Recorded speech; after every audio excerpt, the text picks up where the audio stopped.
हमारी शादी को अभी पिछले 6 महीना हुआ है शादी को।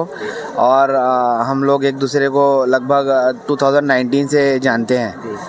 तो ऐसा था कि अब जब भी हमारे छोटे मोटे भी झगड़े होते थे तो ये हमें बोलती थी कि चलो बागेश्वर धाम पता कर लेते हैं कि हमारा रिश्ता सही में बहुत है या नहीं है। फिर ऐसे करते करते फिर और मैं यहाँ आई थी और इसके बाद हमारी शादी फिक्स हो गई। नहीं आए थे मैं आई थी मेरे पापा और अंकल के साथ और बस यहाँ अर्जी मांगी थी कि अगर वो मेरे लिए सही लाइफ पार्टनर है तो मेरी उनसे शादी हो जाए।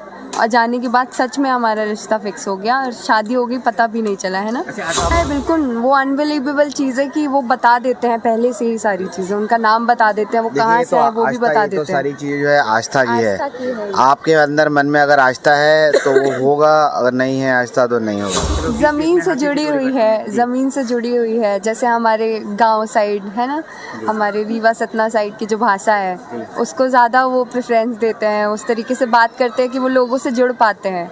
जय सबसे पहले सीताराम। आपको सीताराम, राम राम। कहाँ से आए आप?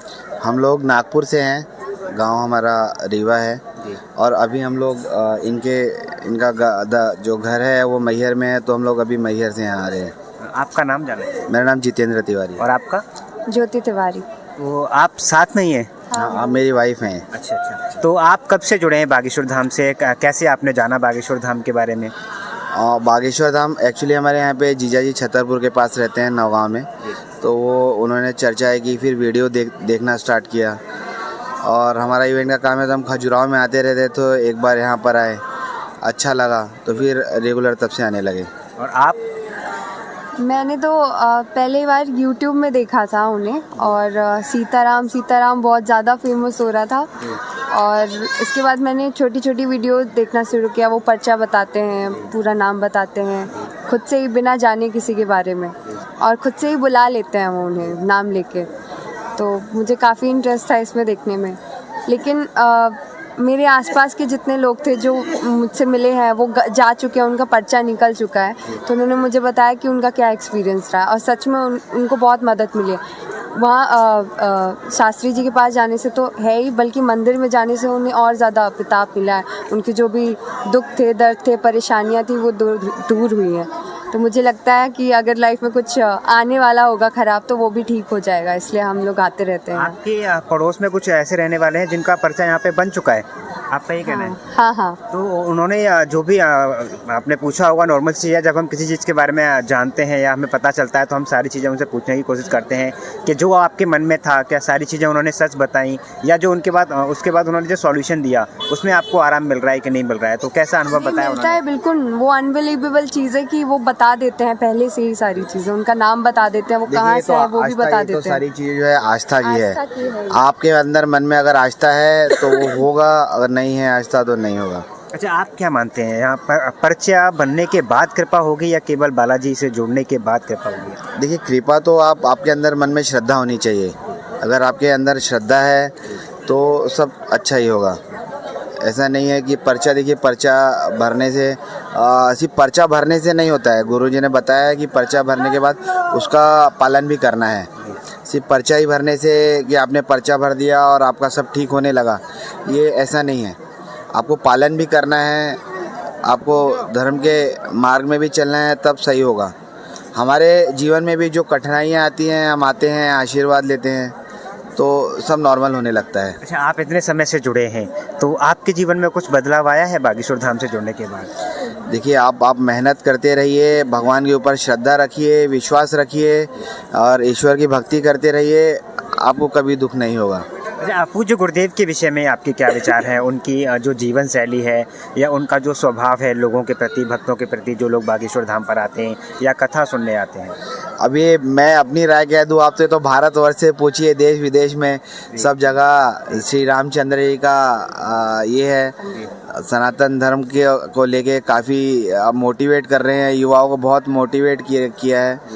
और श्री राम की दुआ रहेगी, सब बढ़िया होगा। सनातन जो हिंदू राष्ट्र का सपना दिखाया है गुरु जी ने, अब देखिए होगा। अच्छा, पूज्य गुरुदेव की जो कथा कहने की भाषा शैली है वो कैसी लगती है आपको? जिस प्रकार से लोग ज़मीन से जुड़ी हुई है, ज़मीन से जुड़ी हुई है। जैसे हमारे गांव साइड है ना, हमारे रीवा सतना साइड की जो भाषा है उसको ज़्यादा वो प्रेफरेंस देते हैं, उस तरीके से बात करते हैं कि वो लोगों से जुड़ पाते हैं। यानी कि जो जैसा लोग चाहते हैं आज की डेट में सुनना समझना, वो ठीक उसी प्रकार से लोगों को समझाने की कोशिश करते देखिए, सबकी अपनी अपनी शैली रहती है और जिस वे में वो समझाते हैं बहुत आसान भाषा में, मतलब खुल कर बात करके, काफ़ी अच्छा है। इसमें मुझे नहीं लगता है किसी को आपत्ति होगी। अच्छा, पूज्य गुरुदेव अभी यहाँ पे धाम पर ही मार्च महीने में 151 गरीब बहनों की शादी करने वाले हैं, उनके इस कार्य को आप कैसे देखते हैं? ये तो बहुत अच्छी चीज़ है, ये इसमें कोई संदेह ही नहीं है, बहुत अच्छी चीज़ है। और जितनी भी सोशल चीज़ें हो रही हैं, बेचारे गरीब भाई बहनों की हेल्प हो रही है, इससे अच्छी चीज़ क्या हो सकती है। अच्छा, आपको नहीं लगता बहुत बड़ा बीड़ा उठा लिया उन्होंने? 151 गरीब बहनों की शादी करना, ऊपर से फिर पूरा सामान देना, इस बार बाइक और ऐड कर दी है उन्होंने। उनकी मैंने पुरानी वीडियो देखी थी, उन्होंने बताया कि उनकी बहन थी, उनकी शादी होने वाली थी और तब वो बहुत बुरे दौर से गुजर रहे थे, शादी के लिए धन नहीं था उनके पास और वो दौर उन्होंने देखा है। इसकी वजह से और लोगों को ये परेशानी ना उठानी पड़ रहा है, वो इतने कैपेबल बन चुके हैं कि वो इतना कर सकते हैं लोगों के लिए, तो अब उनकी हेल्प करने की कोशिश कर रहे हैं, जहाँ तक मुझे लगता है। जो लोग जो दिन उन्होंने देखे है, दूसरी किसी का गरीब भाई बहन को ना देखना पड़े, इसलिए वो सारी चीज़ ऐसे कर रहे हैं। सारी चीज़ें कर रहे हैं, भगवान प्रभु श्री राम का सब आशीर्वाद है। 151 नहीं, वो 1551 भी होते तो पूरे हो जाते हैं। अच्छा, क्या उनको हमारे और आपके सहयोग की आवश्यकता है?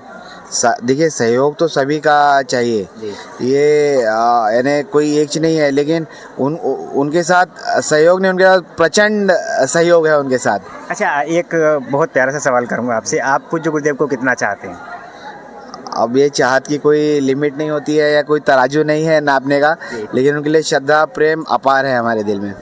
अपना जो मन है बागेश्वर धाम से जुड़ने का, कब तक बना रखा है? ऐसा तो नहीं कि आगे भविष्य में, इन फ्यूचर, जैसा कि पूज्य गुरुदेव कहते हैं, कल कोई और मिल गया तो सभी लोग उनके पीछे भाग जाएंगे। देखिए क्या है, जो माता पिता का जो प्रेम होता है हमारे लिए, भाई बहनों के लिए, फैमिली के लिए जो प्रेम होता है वो कभी ख़त्म नहीं होता है।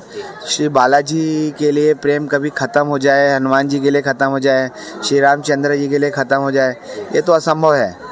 ये तो हमें बचपन से सिखाया गया है, हमारा धर्म है, इनसे प्रेम कभी ख़त्म हो ही नहीं सकता कि ये प्रेम ख़त्म हो जाए। अच्छा, एक आखिरी सवाल और पूछूंगा, ज़्यादा समय नहीं लूँगा आपका।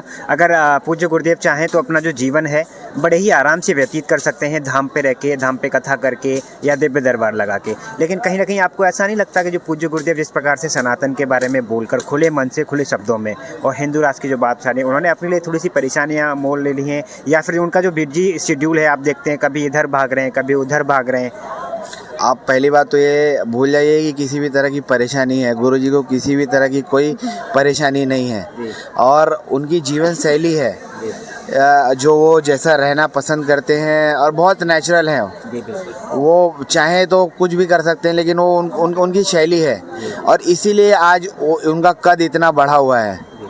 जो आगे वही बढ़ता है, कद उन्हीं का बढ़ता है जो इस तरह के ज़मीन से जुड़े हुए और सारी चीज़ें रहती हैं।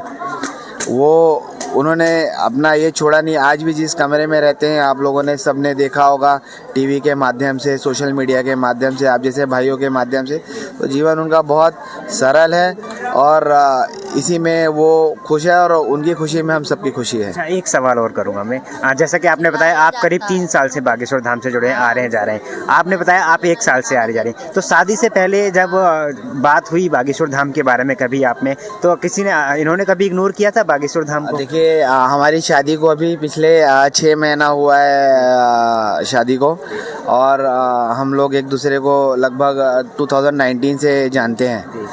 तो ऐसा था कि अब जब भी हमारे छोटे मोटे भी झगड़े होते थे तो ये हमें बोलती थी कि चलो बागेश्वर धाम पता कर लेते हैं कि हमारा रिश्ता सही में बहुत है या नहीं है। फिर ऐसे करते करते फिर ये यहाँ आई थी और इसके बाद हमारी शादी फिक्स हो गई। अच्छा, यहाँ आने के बाद क्या आपने यहाँ पे ऐसी कोई अर्जी लगाई थी? साथ में नहीं आए थे जी।